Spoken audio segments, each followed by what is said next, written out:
Traumaless. I'm your host, JR. And it's your co-host Pat.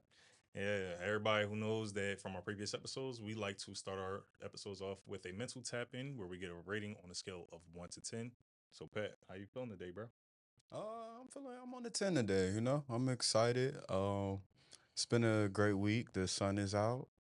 Weather's been good. Feeling good. So, Mm, at a 10. Yeah, How about you? man, this week I'm at a 7. Why a 7? You're usually the one that's always at a 10. Hey, man, like things have just been going a little bit like sideways in life right now. So, things will get better. I'm I'm making my way through. So, I think that'll be good to tie into our conversation today. So keep that in mind. We'll unpack that a little bit. But today we're gonna talk about today's episode is titled Facing the Enemy Mhm. Within. And what kind of inspired this episode was the movie A Woman in the Yard. So there's a little alert, but to give a quick general little synopsis of Mhm. it, um, basically it's this woman who's grieving, battling depression, and basically, one day this lady shows up in the yard. And so throughout the whole entire movie, the woman is obviously it's there's the suspense, and it's Mhm. like, a whole bunch of weird shit is going on, the mama going I'm not gonna crazy. hold you. I thought it was a scary movie, like going into it. It that's the what it was supposed to Mhm. be. But then towards the end of the movie, we find out that the woman that's in the yard is the woman herself. Mhm. And she basically conjured up this woman to basically commit suicide. So I told you to see it. I told you to watch it. I felt Yeah. like it would be a good, good Mhm. topic. So, what are some of your thoughts on that movie and kind of like some of the messages you got from it? Um. Well, one of the messages I got is to definitely not push off like how you feel about things. Like you need to really like address a lot of the stuff that you got going on in your life, especially with your emotions and when it comes like to you going through certain things. Kind of like in our last episode where we talk about like how we gloss over a lot of stuff that's going on with ourselves mentally. With that, it seemed like that's what she was doing. Like she was unhappy, she wasn't addressing those things, and therefore her battling a lot of stuff. She was just like, I'm not going to address this. I'm gonna keep on pushing this off, keep pushing it off. Like it's not there, it's not real, this, that, third. And that's what I kept getting with that. So, I agree. I agree. One thing that the her demon said was mm, that you prayed for this, yep.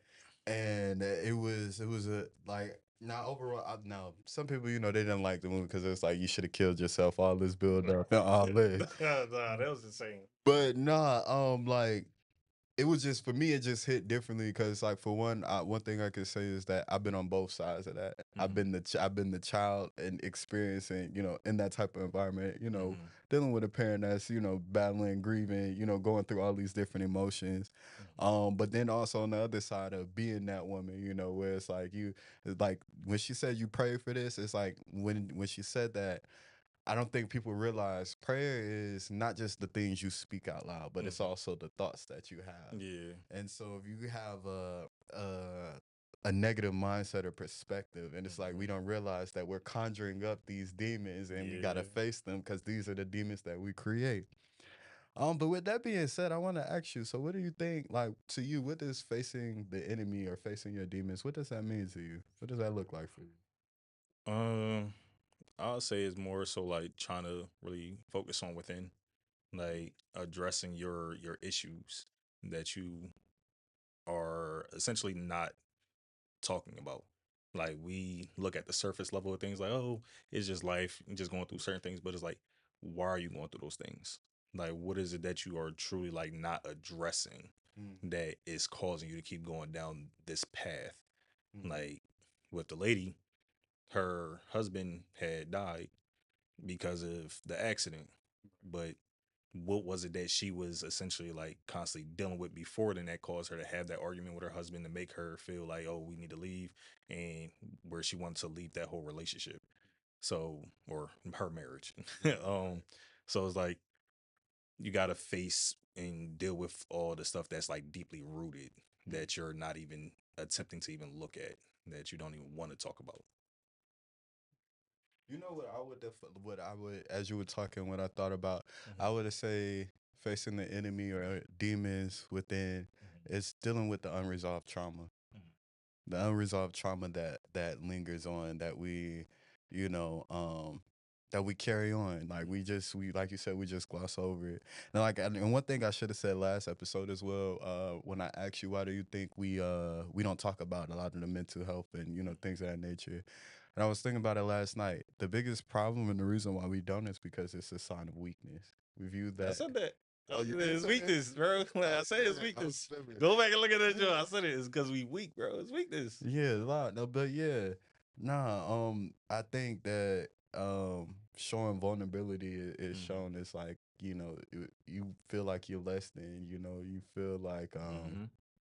you don't want you don't. It's like we gotta be strong. We gotta be macho. But we really are always walking Yeah. around here with we create these different Hmm. demons. We create these different situations, and we not Yeah. really going within. Um, but the next thing. So, what are some of the demons that you feel like you face in your life? Um, some of the demons I probably face is just like the confidence that I had. Like you already know, like we've had plenty of conversations. Like I will talk positive with everybody else. Like oh yeah, like you doing your thing, King. This that there. I bring everybody else. So myself. I dog myself out. I'm like, dang, like you ugly, like you can't dress, you fat, this, that. Like I will dog myself out. So therefore, if somebody else says it, it doesn't hurt. But Where do you think that comes from though? Like, what do you think grew like caused that to become a honestly, it could have just been to me like the lack of attention and love that I wasn't getting from my parents growing up. Like my dad, me and him didn't have the best relationship, and a lot of times like I didn't feel like I was protected by him, like in certain situations. And my parents, like especially my mom, like she didn't protect me in certain situations either. So it's like if that's the case, then it's like I'm not going to feel like I'm protected at all. And especially if a lot of times like I'm trying to have a voice and I'm being told that I can't speak and I'm being shut down. So it's like, yeah, a lot of those things it's not going to give me confidence. And prime example, SATs. You already know how those right, are. right. I took it the first time, didn't do well on it. I thought I did well till I found out scores of my friends. Like they over here 12, 1500, this and that. I'm like, damn. What was your we SAT? ain't, we ain't talking about What was that. your No. We SAT ain't talking score? about that. Just know it wasn't good. But either way, it's like I told my dad about it, and he's like, well, at some point you're probably gonna have to retake it. And when I asked to retake it, it's been a little bit of a minute. He's like, it's been a while, so therefore you're probably not gonna pass it. So the Mhm. fact that he didn't have confidence in me that I was possibly going to pass it, where normally they say the second time around, take your SAT scores, you do better. So if my I own still papa want ain't to know believe me, what you got that first you're time not though. gonna know. I'm not gonna tell you. Like Is it above the 800? maybe Is I don't it remember. is This is a it while higher ago. than your credit score? Yeah, it was higher than my credit score, but it just wasn't good enough to get me into certain colleges. So Okay, okay. yeah, so that's why. But how about you? Um, some of the demons I face, this is actually one of them. Being seen, Ah, putting myself out there. mm-hmm. Y'all don't Um, know this man like try to start this podcast. He was scared to do it. We was gonna start all audio. yeah. This is definitely actually me. In real time facing one of my demons. Mm-hmm. Everybody that knows me that comes across like this is who I am. Mm-hmm. I've always it's like but when it comes to actually like presenting yourself or putting yourself, out there to be seen, it's like Mm-hmm. that's a different type of thing that I've always been running from. And like you said, some of the things that you mentioned, like not feeling like you had somebody to protect you or just kind of give you that love and that nurturing Mm-hmm. that you need to like, just pour into you and kind of let you know, like, Yeah, just kind of be that Hmm. big support system. For And sure. then on top of that, it's like yeah, just being comparing yourself to other people. It's like, being a perfectionist. It's like wanting to be perfect, wanting to like not make no mistakes, not wanting to, have Hmm. anybody say anything bad about you. Like, yeah. So definitely being seen is one of them. Um, and another demon that I have is like not reaching my full potential.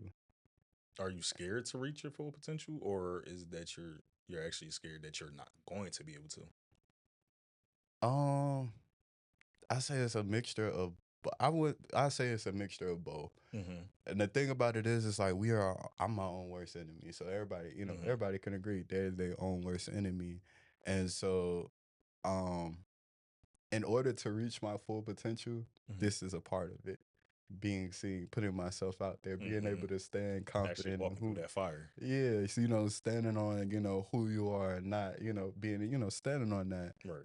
And so because I know that's something that I battle with and that's hard for me, like I'd be thinking like to myself, like, damn, like, Hmm. yeah, it'd be that internal battle and that internal struggle. And then on top of that, I'm a big dreamer. I'm a visionary. I Hmm. have big ideas. My ideas don't sound Where's that come from though? um I don't know. Just you just bored. I am not gonna lie. Like I've just always been like I told you, ever since I was a child, I used to say Hmm. I'm gonna be the first black president of the United States. Like I've been like it's just It's just ingrained innate in, inside you. yeah, innate inside me. Hmm. But then it's like also too, it's one of those things where it's like when you have a vision or you're a visionary, you see things others don't. Hmm. And because it's something out of somebody else's reality, they can kind of put that down Right. and you start to internalize that. Then another thing too, I'm young. So it's like I met like people don't like my age is another big thing for me. Like people don't what? Oh, Timer. people don't I feel like people don't really take what I say or me seriously Hmm. because I am so young. And so it's kind of like, oh, you don't really know what you're talking about. Hmm. You know what I'm saying? And so I kind Yeah. of feel like I gotta prove myself to people. And I hate that because I've had recent conversations where I asked, prime example, the whole Shannon Sharpe situation. What happened? I've been hearing about that. Essentially, Shannon Sharpe was dealing with a young lady that was 19. He's 50. Like people don't like the fact that But the that's age nothing new under difference. the sun, though. It's the age difference. Some people are like, oh, she's a child, and it almost seems like you're being a pedophile because she's 19, you're 50. So that's a lot of people's problem. Like, Yeah, but there's nothing new under the sun, and then that's also kind of what's being promoted, though. yeah, but If we want to, if we want to be, uh, But anyways, back to your but point. but yeah, so with that whole situation, the conversation I was having where I was like, oh, like that whole thing is it really is not that big of a deal because even though that he's 50 and she's 19, she could still have a lot of experience. You don't know what she's been through in her life. There are people that are like 12, 13, 14 years old that have gone through a lot. And they're like, well, why would that be okay? Why would you think that's okay for somebody 19 to deal with somebody 50 years old? If it was your daughter, would you be okay with that? I'm like, I wouldn't care because she is grown in the legal in the legal sense. Once you turned 18, you are an adult. You're able to vote. You're able to go and get have your own crib. You're able to do a lot of things that you Except wasn't. drink and get That in the clubs. we ain't worried about that. Go to Canada. Guess what? 16. So But what's interesting though, when you think even just to that point, you like, and I think that's also the problem. Like, like back then, you was mhm. like at the age of 14, you was like fully grown. You was Mhm. out into this world. Women Like, was being married off at a very early age, like for land, for different things. So it's not unheard of. Do I feel like it's right? No. so let me ask you this: do you feel that because of that 19-year old's experiences and some of her demons, do you feel that maybe she got with him because she was with him because of the stability, the protection, and like, you know, No, I literally think that she started dealing with Shannon for two reasons: money and what was the other one? Money and just because he's a celebrity, so popularity. Okay, well, let's take them out of this situation. Mm-hmm. Because that is a common thing, like a 19, 20, Mm-hmm. 21-year-old dealing with somebody in Yeah. their 50s.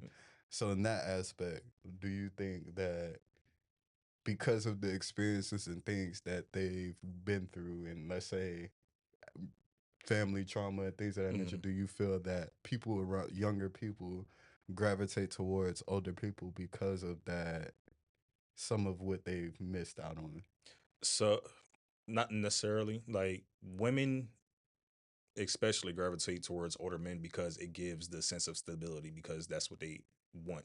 Innate in them, they want a man that's able to provide for them, protect them, and hold things down in all of the senses of what women want in a man. Everything that women preach nowadays that they want in a man is we don't reach until we're probably in our late 30s, mid to late 30s, unless we start early and we have somebody to show us the way. But that is women are always attracted to older men. They always are. Look at it But when that's what I'm saying. Why do you think that is though? It's like security for women. yeah, but it so this I feel like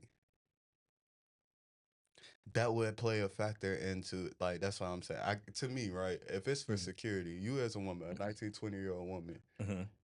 you just you would have to like to me, that's how I look at it. You would really have to be like granted, yeah, there's some women who like older, Mm-hmm. old souls, whatever the case may be. But generally, let's say you live a regular life, you just graduated high school, you Mm-hmm. still have access to your Mm-hmm. parents still take care of you and X, Right. Y, and Z. What type of security like so my kind of my train of thought or my question would be if you have the stability and security, why would you want to be with a 50-year-old man? I feel like if you didn't have that type of stability, and let's say you've been Mm-hmm. living a life of survival, that's kind of like my mindset. It's like subconsciously, it's like Okay. you're going for that older man because it's like, So this let reminds me of my father. This is kind of like that father yeah. figure. So This let me is put it in this type of perspective. Like women, they want a man that's mature. They want a man that's going to be able to provide and protect them. They go after that when it comes to if they have that father in their life. But even still, with not having that father in their life, it's still embedded in them what they want in that man. Now, what certain other things that they might look for quality wise could just all be based off of what they grew up with and what they're surrounded around. But the main priority things that they want from a man, they see that with older men. They don't see that a lot with the men that's around their age until they get older because most men don't hit their stride until they're in their 30s. They're like early to mid 30s. That's when they really start turning that corner, start really having all their shit together. They start really being able to they done built themselves mentally, emotionally, and physically in their 30s. So that's why women gravitate towards the older guys rather than guys their age and or probably younger. Women go after younger guys when they get old. because they see the potential. No, it's because most older men can't keep up with them sexually. What did you say, nigga? That's why. I so to me it's just like with the just like the situation we talked about with the basketball player who paid the Anthony woman. Edwards. Yeah. She didn't, it had nothing to do with the sex, it's the potential. Like No, it was just we trying to get pure it's money the from perceive, I feel like we as people, like it's about perceived value. him. That's what we look for. It's the perceived value. It's about the fact that like even in the case of a woman getting with a young girl getting with an Hmm. older man, like, let's be real. We could call a spade a spade. At the end of the day, even me myself, Hmm. I am still a child. Like your Hmm. brain fully like, and that's the thing too. Like that's why I don't understand why people be like, "Oh, I'm 30, I'm old." If your brain don't fully develop until you're Hmm. 25, like that, like your brain, like that to me, when you turn 25, like that's around the age where you fully become a Hmm. full-fledged human. So it's like as you, because that's when your brain fully develops. That's when your So, brain and is this is fully. a different question that was brought up in the conversation I had.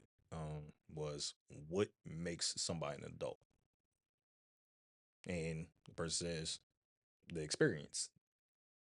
Okay, so if you have a lot of experience as a child into a teenager into your 19, 20-year old, are you not still an adult? I'm not saying so. This is the thing. Anybody could be an adult, But the If thing you took about it, out age, if you just took out age, what classifies and makes you an adult? when I say adult, I'm more so just referring to the actual development and the brain of Hmm. like your brain actually fully being developed. And like just as a human being, like you are not fully developed until 25, right?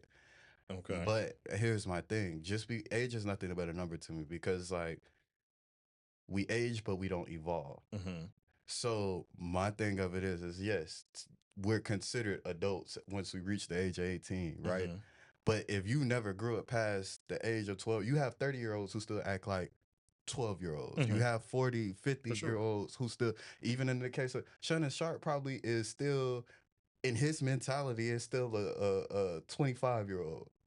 You get what I'm saying? Hmm. Everybody like it's like my thing of it is this. It's like, yes, your experiences shaped and mold you, but then there's also just the natural essence of human. Like your brain is not your brain. Like what you process at 19, in Hmm. the same way in view and perspective. Like we think we be growing, but then as you get older and and your like I said, your body, it's like natural. The natural process, like your brain fully starts to develop. The neural pathways in your brain start But connecting. see, I don't view it that way. I view it as due to the fact that you processing something at 19, you processing something at 25. That's only due to the fact of what you've done seen and what you've done learned throughout that time. So if you was given those same experiences at 19 that you would have at 25, you would know how to be able to process a lot of those things the same way, especially since the brain functions at a higher rate and processes at a better speed when it comes to the mind when you're younger than you are when you're older. Your mind slows down as you get older than it does when you're younger. I disagree because I feel like that's because of how we treat our body. Like that's how we treat our bodies, and that's how it's like that's. So I don't believe in a lot of the stuff that other people. Like I said, I don't. When Hmm. I 30, like this, just the natural like evolution of life. It's Hmm. natural. Are we talking natural? Your brain Yeah. does not fully develop, so it's like it's just like a flower. A flower is not Hmm. fully a flower until it fully grows and blossoms. Hmm. So if as a human we're not fully grown and evolved until we're 25, I'm not negating like yes, your experiences and everything will make you more mature, Hmm. but it's like you're not really fully developed and really processing everything in this Hmm. totality. So it's like everything leading up to 25, it's like, yes, those factors they shape and mold your perspective and everything, right? Hmm. But it's like when you become 25, it's like you get a new set of like it's like you become fully aware and you start fully like seeing everything. Hmm. So it's like with this new awareness, with this new type of awareness, it's like, I don't know, you're kind of able to it's different from how the way you think the way you thought and process things at the age of 19. Yes, your experiences may make you feel like you're grown. Hmm. Like for me, I'm like doing it, like growing through my like going through this process myself, or this period myself, where it's like you think certain things are one way as a child. Hmm. You think you just perceive the world and da da da. But as you begin to grow and understand, and your brain is starting to really like you start having your own life experience, and you start doing like it just things just I don't know. It's just like it's what you just things connect in your head. It's Well, like a but that's paradigm why I'm shift. like, why is it connecting? It's connecting because of what you have done But I'm experience. saying though, that's still a natural process that's gonna Of happen course, it's just like despite your. as you're That's what getting I'm older, getting your at. body, your body isn't fully grown. As men, we're technically not fully grown until we turn 25, to be honest. But if your body stops growing at a certain age before then, like, does that still not mean that you're not an adult? Like, just because your body not fully I'm grown talking about the more so of the mind, yeah. the mental It, functionalities and but that my whole point of like kind of bringing the body into the perspective is that as you're growing mentally, you're always going to gain different experiences. but who go ahead. Like, so as you're gaining these different experiences, they play a part onto your mental of how you know how to be able to face different different things that you come across in your life. whether or not it's how to properly manage your finances, all that type of stuff. They all play a part on developing your brain. They do, but that's a choice of how you allow it to develop. Because again, like I said, you have 30 and 40-year-olds who, just because they're 30 and 40, Mm-hmm. do not operate and mentally are not operating at the level of 30 and 40. Mm-hmm. We age, but we do not evolve. Mm-hmm. So, and that's why like, that's why I say, like, yeah, you just really have to. It really, honestly, what it really boils down to is you have to really start talking to people and being able to realize, like, I ain't gonna lie, like, it's sometimes when I'm talking to you and I Mm-hmm. can hear your inner child coming out. No, yeah, we all got I inner can do children. that, Yeah. but I'm saying, like, you can tell when somebody is responding from, it's like you can tell, like, just because a person is a certain type of age, that means Mm-hmm. nothing. Like, you can literally tell the way they respond, the way they react to life, the way they X, Y, and Z. You can look at, not you, but like you can Mm-hmm. look at them and be like, damn, this person is acting like a 15-year-old. But we treat them, oh, because it's an adult and da da da. Like, we, like, just because somebody is grown, that don't mean So let nothing. me ask you this then: like when somebody responds to certain things, are they responding out of their inner child or based off of the trauma that they had that they are dealing with, like their inner demons that they have not It's yet both. addressed? Yeah. That's why I say people do not evolve past what they, whatever it is, whatever age something has happened to somebody, Mm-hmm. they do not evolve past that until you actively make the choice to face that demon, to face that and deal with that. Like, Mm-hmm. for example, right? So one thing that I deal with is the need for isolation Mm-hmm. and to always be by myself, and I don't, I have a problem with trusting people and letting people in, right? Mm-hmm. That is not, like, we get so, like, it becomes a part of our identity, and it Mm-hmm. becomes a way of living, and we think that this is the way life is supposed to be, but no, Mm-hmm. that's unresolved trauma that stems from, like, the thing about it is, it's like life is always going to be constantly you going back to child, like, you Mm-hmm. were still that child, like, you don't, it's like we kind of think, oh, because we reach a certain age we're not that person no more. No, Mm-hmm. that is still you, that it's all you. And so it's like, that's why certain things may trigger you, that's why you hold on to certain beliefs, you're still that child. Mm-hmm. So it's like these different, situations, people, or things of that nature, we attracted to it Mm-hmm. to do the healing for that child. Mm-hmm. So, like, for example, you said, confidence, not getting that love and nurture, or whatever the case may be. It's like that's where you bring in the awareness through all your experiences, or whatever the case may be. You got the power to bring that awareness into that, to Mm-hmm. go back to that child and get that child, that, so that this Mm-hmm. version of you can move forward. You feel what I'm Mm-hmm. saying? For sure.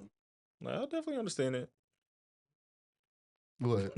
What's up? I don't know, just like I'm just thinking about all that stuff. I'm just thinking, like, What you maybe. thinking about? So, like, granted, yes, you go back to that inner child and all that type of stuff, but a lot of times, like, throughout your life, your different experiences start to shape you as a person, good or bad. Like, whether or not something was traumatizing, you could be 25 and just be walking down the street and then randomly get shot. Now that you could have had a great childhood, but because of certain experiences, they start to shape you as a person. All your experiences shape you as a person, but it's up to you to decide how you let that shape you. And I think that is the problem. Mm-hmm. People take these experiences and they be woe is me and victim mentality. Mm-hmm. That's the problem. And that's what I'm saying. It's like, yes, all of our experiences shape us. We, like, Mm-hmm. that's But how do life. you my point is, how do you get to the point of trying to be healed from that when you possibly don't even know, like, that's what's affecting you? Like, if you don't know, like, oh, my inner child is damaged, like, there's stuff that you even said that you're still dealing with that you didn't even know about until we had a conversation. You're like, oh damn, shit, But man. that's why it's important. Like, it's awareness is the first step. So it's like, at any given, like, then the thing about it is too, is like, if something keep happening, you keep winding up in Mm-hmm. the same situation, you keep, like, Mm-hmm. attracting the same type of people, the problem is not them, the problem is you. Mm-hmm. And that's the thing, like, we are, like, yeah, it's just like, I don't know. I just look at it as you just have to be aware. It's like Mm-hmm. the thing, because we're not, it's like we're not woe is me. We're not Mm-hmm. just like, we wake up and we choose how we live our life every single Mm-hmm. day. So if you're unsatisfied or something is bothering you in life, Mm-hmm. like, you got the ability to sit with yourself and figure out, ask yourself questions. Sometimes it takes having somebody in your that comes into your life for them to bring that into perspective and actually put that mirror up to you. Like, yo, actually look at yourself. Like, I this is mean, what you're going yeah, through. but that's also too like if you know. But the thing about it is, if you know for yourself, like Mm-hmm. you have, like you are in your head more than you are in your head yourself. You more than anybody else. You know what you think. You know how you feel. You know how you react, or whatever the case may be. I think people like for me, like me personally, like I went looking to like I immerse myself in self knowledge. I learned about these different things. You know, Mm-hmm. actively went and sought that. I didn't wait for nobody. I knew I was dealing with certain things. Like I went and looked for education. I talked Mm-hmm. to people, but that's the thing. People just be like, okay, this is my life. This is how Right. it is, and this is just how it's gonna be. You gotta have the desire to want to change. Mm-hmm. You have to like we say like you like even you have to. I'm not saying that. I agree. But that's when you know that that you're dealing with something. If you don't know that something is wrong with you, you're not looking to change. You're not looking for the information because you don't But genuinely that's know. why I said when you look at and reflect on your life, if you're always having relationship issues, if you're never able to You have probably think that it's that person. exactly, and that's what Mm-hmm. I'm saying. And people, and I'm saying this is what I'm saying. People need to look in the mirror. Mm-hmm. It all starts with you. You are in control of your life. Anything that is going wrong with your life, it Mm-hmm. is you. We are all like you a main character in your reality. Like we all main characters, right? But in this moment, we've decided to combine our movies or whatever Mm-hmm. the case may be, like, Mm. and combine a I'm joint the main reaction. character. Y'all the side characters in my movie. Nah, Nah. This I is mean, my movie. in your My movie, movie. just Y'all the like in, side characters. Stop exactly, playing but with me. that's how it is though. But just like in my movie, Mm-hmm. I'm the main character and everybody else is side I'm still the character. main character of your movie. Yeah, What did he well, man, say? I don't know what movie that is. it's, It ain't it's the this one. It, truth. it It's the ain't. truth. It ain't this Bye. one. And the main character of everybody movie. Stop playing. Wait a minute. Who are you? But no, that's the problem, and that's what I'm getting at, and that's what I want people to understand. Stop, like, take accountability, take Mm-hmm. control of your life. You are in control of your life. Yeah. Period. You Mm-hmm. can't say it. Tell me like, oh, people don't. That's because you don't want to know. Mm-hmm. If you don't want to change. You know, like at the end of the day, why are you here? Why are we living if we're not here? Like life is here. Everything we go through in life, the experience and Mm-hmm. everything is for our growth and our evolution. So if you're not here to grow and evolve, then it's nothing you should be talking about. It's nothing you should be complaining about because like you have the same 24 hours as the Mm-hmm. next person. You have a brain. You got your five senses. So Right. it's no way nobody can tell me I don't know how to figure out what's going on or if Mm. X one. It's no way. It's no way. You just Okay. don't want to. And now, yes, I do understand people don't. You may not know, but it's like, okay, yeah, you may not know, but you can tell me what's going on with Shannon Sharpe. But you Mm-hmm. telling me you can't Google. So how do I deal with me feeling sad all the time, or Mm-hmm. how do I deal with these negative thoughts? Or you can't YouTube Mm-hmm. some videos like you could tell me the not you, but like Yeah. people could tell me the when the newest shoes finna drop, or tell Yeah. me some bullshit, or tell me somebody just got shot. It's So all about where your mental and where your focus is. okay. So back to the movie, because what you're saying is basically bringing up some questions I had when it came to the movie. That's right. The lady, when she was having that whole conversation with her husband, what was a better way that she could have addressed everything that was going For one, I feel like she projected, which we all do. We project it on? onto Mm-hmm. everybody else.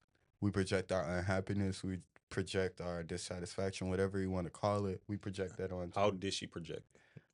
I feel like in her, and so this is just my perspective, Mm-hmm. and just also from experience. Even though it's like instead of her being truthful or like being honest about what it was that she really felt, she internalized like let me tell you what, well, I wouldn't say project, she put the blame on him. Mm-hmm. Well, I did this because you wanted this and this is what you da da da da. Mm-hmm. When it's like deep down inside you knew that's not what you wanted. You knew you didn't know what you want, but instead of being vulnerable and truthful in that moment and being Mm-hmm. honest, like I don't know what I want right now. Okay. I'm hurting. I'm X, Y, and Z. Mm-hmm. No, what she did was, okay, I'm gonna do this, and now it's like that's why she was angry because it's like I don't want to know if I want to do this marriage anymore because now she found the reason to put the blame on instead of her taking control. Instead of her taking control of her Mm-hmm. life, She put the blame on her husband. She put the blame on her kid. Oh, it's because of y'all. It's because of this. Because we moved here. I'm not happy. I'm not da da da. Nobody is in control of your happiness but you. I don't care whether you have kids, you have a wife, you have a husband. We are only responsible for ourselves. Period. Because at the end of the day, when we all die, God not finna be like, not God, God finna be like, oh, your kids going to heaven because no, Yeah. it's you. It's you yourself. So you are in control of your own happiness. So I feel like in that instant, and when I say projecting, she basically placed the blame, like because she didn't want to she was afraid to take control of her life. Right. She didn't know what direction she wanted to do. It's like now I have an excuse as to why I'm unhappy. Why I'm feeling this way. Okay, so because of that, matter of fact, let me ask a different question then. What inner demons did you see that she projected in that moment? Some people say that she was probably depressed during that Yeah, time. definitely. It's definitely so. I would say one of the demons that she projected was not being satisfied with where her life was. And I think that's something that we all kind of deal with. It's like we have a vision of what we think what our life should be like, or how we want our lives to be. Like we Yeah. all have this ideal version of ourselves, the dream life, right? And I feel that And that's weird because it didn't seem like she knew what she really wanted. exactly. So it's like, how you gonna project how you want your life to be, But you but you gotta didn't even know? But we do this. We do this every day as people. You see what I'm saying? Yeah. Like that's what we do. And that's why we have a lot of the turmoil and because like we're projecting, we're blame, we're misplacing the blame. So it's like, okay, because I didn't make the decision or I didn't take the time to figure out what I wanted. Oh, it's your fault. I had all these kids. I got Yep. married. I wanted to follow your dreams. I wanted da da da da da. Or I whatever the case might be. Like you get what I'm saying? So it's like, yeah. Okay, I got you. So further on in that movie though, the way that she was reacting with her daughter constantly keep writing the R I ain't gonna backwards. lie, that part It was pissing you off. it wasn't that until I had flashbacks. I told you I've been that child and I've also been. You what? Like the way that she responded, she snapped. And then the little boy didn't make it no better because he over here throwing the ball at the wall. Just like, god damn, like she was ready to go crazy. What were your thoughts on that scene? Like what did you get from that? Like what was your reaction to that scene? So I don't know what it's like to be a parent. So I can't say what she was probably I thinking. disagree. I think we all know how to be parents. We've all been children before. But I'm saying having the experience Yeah, of you can being a say you don't parent. have the experience of being a But you know parent. what the hell I meant. Yeah, you can Like, say stop. that. But Either I way. firmly believe, we all I can't say we don't know how to be parents. We've all been children, so we know how to parent. And we parent ourselves every day. Either way, at that point though, when it came to all that, her seeing the way that her daughter kept writing the R backwards, it's like she was just frustrated. Like she was fed up. She was anxious. It was a lot that she was still dealing with. Like her leg was fucked up. Like she's still dealing with the whole like stress of the bills, the fact that her husband is going, so she ain't even unboxed that whole thing. She's still dealing with that in a sense, and now have to sit here and raise a young man that is going through his own thing of losing his father, and the fact that she lied. She lied about the whole accident of how it all happened. So it's like she dealing with a lot at that moment that she did not unbox and that she's not even taking accountability for. So I don't know how to really say that what she was feeling in that moment, but she was dealing with a lot. So from from the parents' perspective, yeah, she was dealing with a lot. And it's like, yeah, she snapped. And sometimes it's like when you have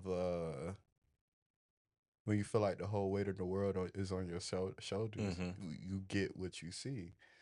I ain't gonna cap, she scared me when she was in that mirror.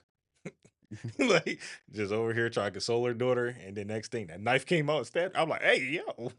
I mean, but Scared me. that be that's why I say it was a good movie because like it really shows like it really shows like kind of what people are mentally dealing with. Mm-hmm.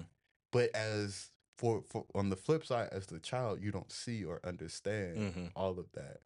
And like the boy said, oh, you just being a bitch. And it's like, She's like, what? Like, you just acting like one. You aren't one. but not for real though. Like you just acting like it. But for real though, it's like even from like the kid's perspective, especially the boy, you are now the man of the household. Mm-hmm. But it's like, and yeah, it's like that's a lot of pressure Right. on a young, and it's like you don't have all the answers. Your mom in the mood in the mood swing. It's like you're walking on eggshells. Yeah. And so it's like you gotta live by the straight and narrow. You don't know whether what type of parent you gonna get. Whether your parents gonna be in a good mood today, a bad mood. You don't know. And she wasn't even like, I think he said being a parent for like 3 weeks Yeah. already up to that day. Yeah, So the fact is weird because the dog disappeared. they killed. You don't remember that part? Bro, the dog came back at the end. Yeah, the dog popped back up at the end, ran inside. Where the fuck was the dog the whole time? I thought the dog was dead. I don't know, but yeah, like I don't know. I forgot about that, but what was I saying? Yeah, it's a very growing up in an environment like that, and being in that type of environment, it really yeah, that's why that movie resonated with me because like I've experienced that, so I know what that's like. I know that's where those feelings are, and then also too, I think if I'm not mistaken, that's what I was gonna say. I feel like she had said, "Oh, you're too young to understand," and I think that's a problem as well. I think we need to stop telling kids that. Yeah, I think we need to stop thinking that kids are just kids. Like, no, these are living, fully breathing human beings. Yeah. And it's like my thing of it is, it's like by not, it's like you think that you're protecting a child by not telling them the truth, but like you got to realize like children internalize and process feelings and emotions in their environment just as well as you do. It may not be at the same level. They may not have all the pieces to the puzzle, but it's like it's like that's how basically how I look at it is, it's like everything you go through as a child, that's kind of like what you deal with the rest of your life. Right. And what I mean by that is it's kind of like you are shaped and molded, and just all your experiences, everything, it shapes and molds you. It gives you kind of like your blueprint and your roadmap to your life. But are If you that gonna makes get a sense. new blueprint though? What you mean? Like you say, like it's your choice Right. to be So able to change things. So it's like, are you going to continue to keep following that blueprint that was handed to you at birth, or are you going to follow? Or are you going to get a new? when I say blueprint, I more so just necessarily mean that like these are kind of like, so let's say like this is kind of like the all the experiences, lessons, whatever the case you want to call it. These are all kind of like the ingredients to you. Right. But how that plays out is up to you, right? And then it's like as you get older and you go through experience more life, certain situations might heat up, activate other ingredients. So it's always kind of like but it always goes back to The original blueprint. childhood. You get what I'm saying? Yeah. So it's like, yeah, you got the ability and the choice to change it, but it's like but that the main point that I'm trying to make is that's why it's important to really start treating kids like they are people. Really start like explaining. And it's like, granted, you're not gonna be like, yeah, talk. We're not gonna talk to them like how we talk to each other and tell. But it's like still give them that respect. Allow them to ask questions and try so that they can try to understand it. And the Because process if you everything. don't, it's like you get where it's like, how you feel. I can't be. We all feel that way, especially in the Black community. Like we don't have a voice. So it's like we get to the point where it's like we go through different things, we dealing with certain things. Like what would have been beautiful is if what would be a great like a healthy version of dealing with all of what they had going on was if the mom actually, set her kids down to talk to her, let them know, talk to if the mom sat down and talked to her kid and let them know what was going on, Right. and they all came to some type of like Understanding. so they know how to be there for each other. Like, Right. look, you know, mommy's not like in her best right now on X, Y, and Z, and I'm like, not 100%. and so it's like, but the thing about it is like we think and it's like that's the funny part too. We forget that we were kids. We really do, because we know that at 6, 7 years old, we were perceiving the world. For Like, sure. we forget that we were kids. Like, this is how this is how we were able to come up with the narratives and storylines that we tell ourselves about our childhood. Because as kids, we were sitting there analyzing, taking in everything like a sponge, and just like as adults, how we do, we sit there, we perceive, we did as a kid. So it's like, Right. yeah. All right. So I have a different question then. What's up? So at the end of that movie, like when the mom had told both her son and her daughter, like, go to the neighbors, this, that, third, like, just go, and I'ma handle this. And the daughter gives her like her stuffed animal, like whatever it was, penguin, elephant, like whatever it was. And the mom went inside the shed and was about to off herself. What was the semblance in that whole thing, especially with the little girl giving the stuffed animal to her? Like, you think that made a difference? I did. No, I don't know the significance of the penguin, if that was some type of hidden message or like something like that, but just in the sense of the fact that that scene, I think that I definitely think that she was going to go through with it.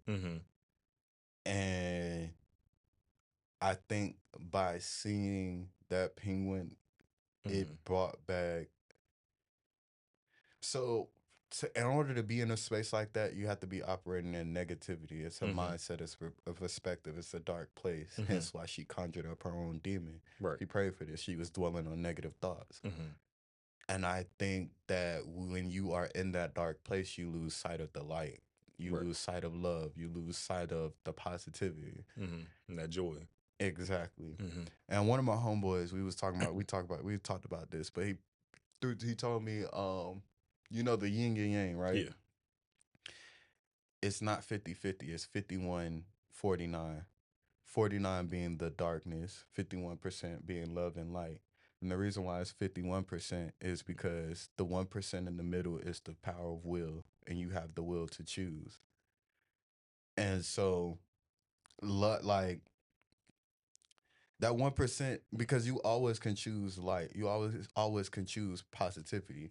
Light, love will always conquer the dark. So why is it 51-49 instead of? Because the 1% is the power of will, the power to choose, and So obviously why would it be on the positive side when because it should it's in the middle? always be. Okay. It should always be. You always have that. You always like. Yeah, you always have that. It's always the positivity. The light is always greater than the darkness, but you have that power to choose. You could take that 1% and become negative, and then you continue to go around. But to me, I look at it. I bring that up because I look at it as this. It was the power of will that made that penguin signify all those good memories and all the good times and the joys and the happiness. I love being a mom. I love my kids. I love my family and X, Y, and Z. So that 1%, Tipped it to the other tipped it side. Okay. because it was the power of will. So that's what basically made her be able to move past everything and just let all that stuff go. Yeah, because we are stronger than our demons. I mean, you are the one that create them. That's why the thing just disappeared into her back. That threw me. I'm like, did she take over her body or something? Like, I honestly think that she, like, no lie, I think that she actually did kill herself. You think so? I think she actually did, and that the ending was just like her thoughts and dreams of if she actually made it through and like didn't do it. I truly believe that. Like, you can call me a conspiracy theorist, but I mean, but did we hear a gunshot? no. But we also saw the demon disappear to her back. We also see her look at the penguin, see her crying, and go to try to pull the trigger. And just next thing, it fades out into black, and then now the kids come running up, and then the mom comes out and all that. So we don't truly know. It could be either or. I'm gonna go with the fact that she didn't kill herself and that she chose the 1%. She activated the 1% and chose to stay, stay alive. Which Okay. is why I said it was a beautiful movie because Hmm. I feel that it just reminds you of no matter how hard it gets, no matter how like, just yeah, no matter how dark it gets, you Hmm. always there's always a light at the end of the tunnel and you always have the power to overcome anything. Okay, I understand that. Let me see. What else we got on here today? Um, so I'm gonna make this a two-part question. Hmm. So actually no, I keep them separate. But what advice would you give someone who is battling their demons? To This is just my thought process, but to probably find somebody that you can be able to, I ain't gonna say necessarily be yourself with, but that you can kind of like talk to.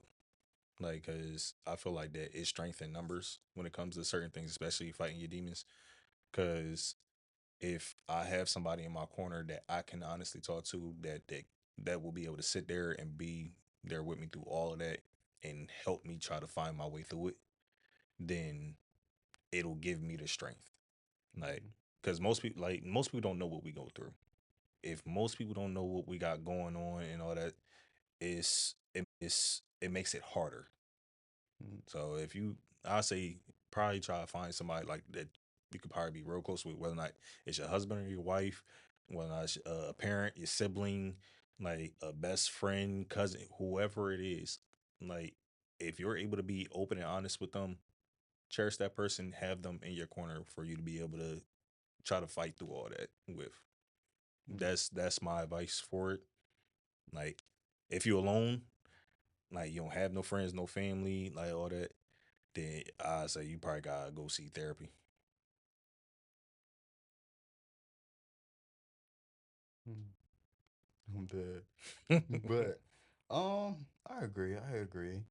Um, so the last question I want to kind of end it off on would Hmm. be, what would your dream life look like if you were free from your demons?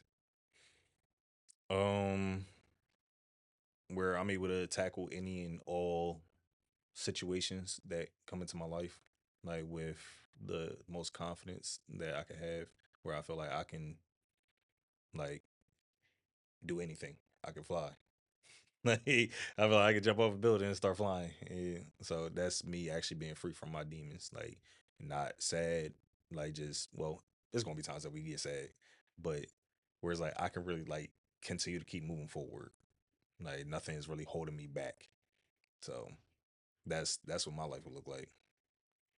How about you? Um, I'll be a successful, prominent figure in this, in the world. Mm-hmm. I'll be then built a really have helped change a lot of lives. Hmm. Oh, so you actually giving what you gonna be doing? I was just saying how I would be mentally and emotionally. I mean, I would be that in that space mentally, emotionally as well. Mm-hmm. It's like it would just be. It's like I would be, very, just very confident and secure and Mm-hmm. stable with who I am and my purpose and my mission. You know, Okay. that's the best way I put it. Okay. I like that answer. Well, all right, everybody. That's all the time we have for today. If you like this episode, please like, comment, subscribe to our YouTube channel. For those who like to listen, check the description where you'll find the links for the audio version of our podcast. Again, I'm your host, JR. And it's your host Pat. And this is the end of our episode. Make sure that you show love. We out.